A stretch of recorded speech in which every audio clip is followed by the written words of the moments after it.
the Instagram moment of the tour.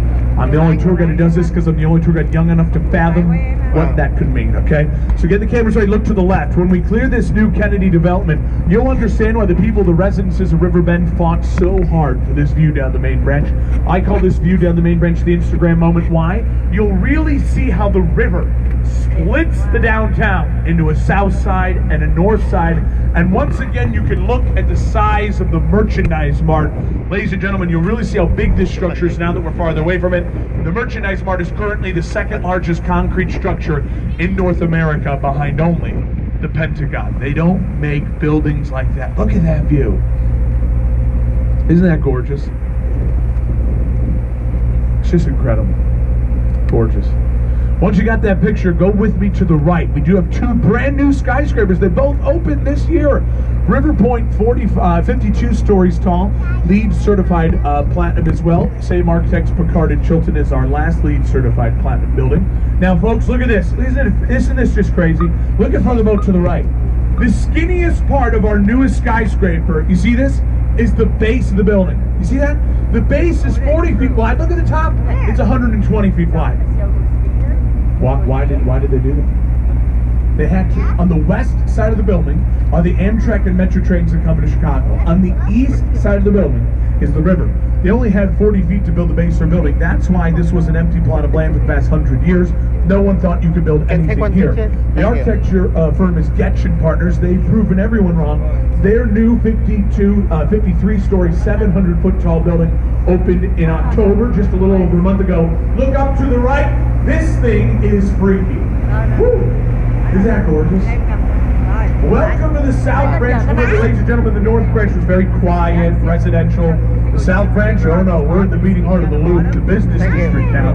The next 6 buildings we talk about on the right side of the boat as we make our way south are built over the train tracks that come to Chicago, not in between the tracks and the river like this building. Starting in front of the boat to the right, this gray granite skyscraper with the blue and silver glass, the clock tower at the top, is the global office headquarters to the Boeing Corporation. The building was built in 1990. The architects are Perkins and Will.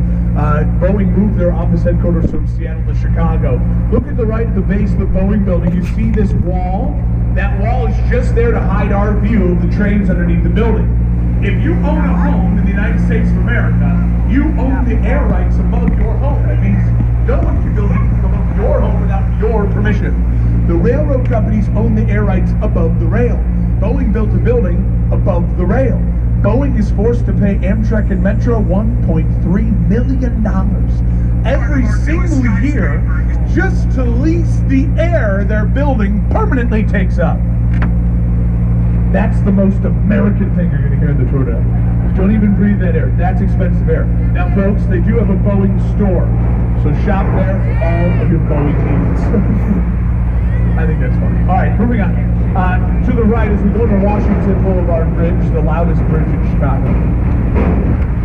To the right is 2 North Riverside Plaza. This Art Deco structure was built in 1928. The architects are Oliver and Root. This building was actually the first building built over the train tracks in Chicago. It was the home to Chicago's Daily Herald before they closed their doors. This is now also has Chicago's first public plaza. Hosted a lot of concerts and events there in the 30s and 40s. Now these older buildings, they don't pay air rights fees. Why? Well, they were grandfathered in. They were built before that law came into effect. The next 4 buildings on the right make up the Gateway Center. Gateway 1, 2, 3, and 4. Very clever, I know. They're all built by the famous architecture firm Skidmore, Owings, and Merrill. And folks, while the buildings themselves, being honest, are just kind of like, they're nice, okay? What's underneath them is fascinating. Get the cameras ready. Look to the right. They chose not to hide the train tracks. Look at the Amtrak trains out there in the distance. Look at those Metro trains there. Now the building's just a simple 22-story tall steel and glass box in that international less is more style, built in 1965. Now you see all of those strategically placed pillars. Those pillars are how you build a building over train tracks. Every one of those pillars goes all the way down to the bedrock in between the tracks, 75 plus feet below the